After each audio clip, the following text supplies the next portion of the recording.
J'étais convaincue que mes sols étaient propres. Vraiment convaincue.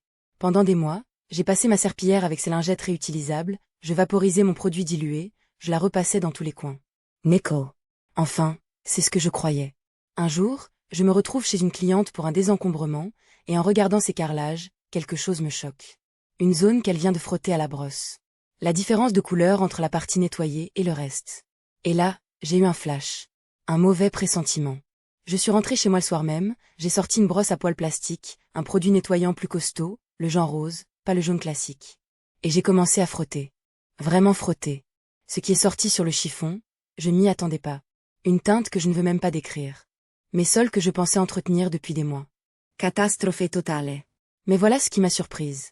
Une fois terminé, la couleur du carrelage était plus claire, la surface plus lisse sous la main. Je voyais enfin mes sols pour ce qu'ils étaient vraiment. Et ça change tout dans ma façon de travailler. Parce que si mes propres sols me mentaient depuis si longtemps, combien de maisons ai-je laissé passer sans regarder de plus près? Et vous êtes sûr de vraiment connaître vos sols? Je vais vous avouer quelque chose dont j'ai vraiment honte. Quand j'ai emménagé dans cette maison, j'ai regardé l'état des vitres, et j'ai décidé de faire comme si elles n'existaient pas. 2 ans. 2 ans à vivre derrière des fenêtres dégoûtantes, à me dire que c'était trop compliqué, trop long, trop décourageant. Je m'étais littéralement convaincue que c'était une bataille perdue d'avance. Alors j'ai capitulé. Et puis un soir, je tombe sur une vidéo TikTok. Une fille qui nettoie ses vitres avec du liquide vaisselle dilué dans de l'eau, et un simple pinceau bon marché. J'ai levé les yeux au ciel. Je me suis dit, encore un truc qui marche jamais dans la vraie vie. Mais quelque chose m'a poussé à essayer quand même. Le lendemain matin, j'attrape un vieux pinceau, je prépare ma mixture, et je commence. Une fenêtre. Puis 2. Puis 3. 4 fenêtres en 1 heure. Et là, je me suis arrêtée, bouche ouverte. C'était comme si quelqu'un avait retiré un voile opaque devant chez moi. La lumière entrait différemment. La pièce semblait 2 fois plus grande. 2 ans de crasse, effacée en 60 minutes avec un pinceau à 2 €. J'aurais voulu revenir en arrière et me secouer. Alors maintenant je vous le dis, si vous avez des vitres que vous ignorez depuis trop longtemps, c'est le signe que vous attendiez. Est-ce qu'il y a une tâche ménagère que vous repoussez depuis des mois? Pendant des mois, j'ai cru que j'avais un problème. Chaque dimanche, je me levais avec une liste longue comme le bras. Je frottais, je récurais, j'organisais des coins que personne ne regardait jamais. Des heures. Entières. Peu douces. Et le lundi matin, en avalant mon café, je regardais autour de moi, et il n'y avait plus aucune trace de tout ce travail.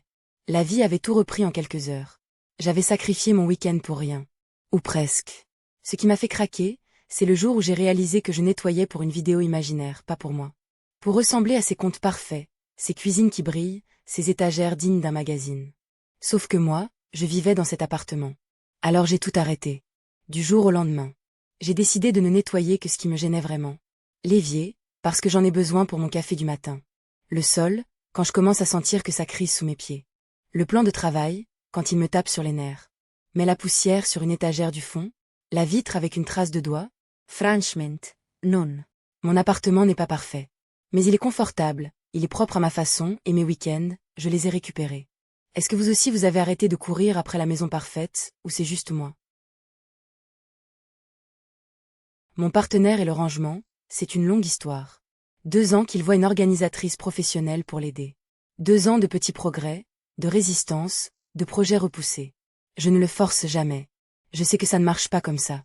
Ce jour-là, j'avais acheté un pack de 4 grands douces de rangement pour vêtements. J'en avais rempli 1,5 avec mes propres affaires d'hiver. Résultat, mes vêtements d'été enfin visibles, enfin accessibles. Et j'avais trouvé 3 robes à donner, juste comme ça, en passant. Il me restait 2 housses vides. Alors j'ai tenté quelque chose. Juste avant qu'il descende, je lui ai dit, 10 minutes. 10 minutes, on sort tes affaires d'hiver, on les range dans les housses, et tu peux enfin voir tes vêtements d'été. Il a haussé les épaules. Bon, j'ai posé les housses par terre. J'ai ouvert les portes de son placard. J'ai allumé la lumière. Et j'ai sorti 3 chemises à carreaux pour montrer l'exemple. Et là, il a commencé. Tout seul. Sans que je dise un mot. 9 minutes plus tard, les 2 housses étaient pleines. Ses manteaux d'hiver étaient prêts. Et il m'a dit quelque chose que je n'attendais pas. Je ne suis pas encore fini. Il a trié des affaires à donner, d'autres à laver, d'autres à jeter. Il a tout remis à sa place.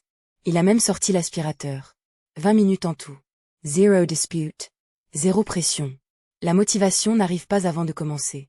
Elle arrive parce qu'on commence. Et parfois, il suffit d'ouvrir un placard et de poser une housse par terre. Est-ce que toi aussi tu attends de te sentir motivé avant de démarrer?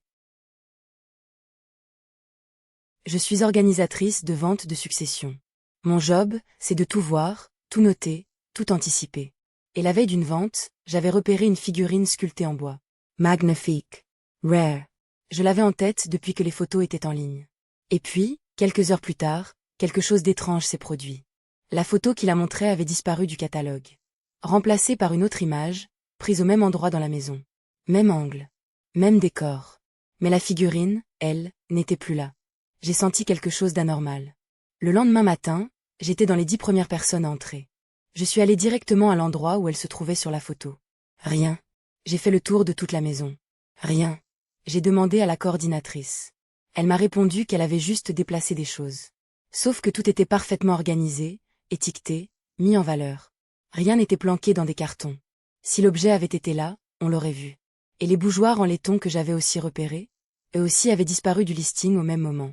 Ce qui me ronge, c'est une question simple. Pourquoi mettre une photo en ligne si l'objet ne sera jamais à vendre? Est-ce que la famille a repris des affaires au dernier moment?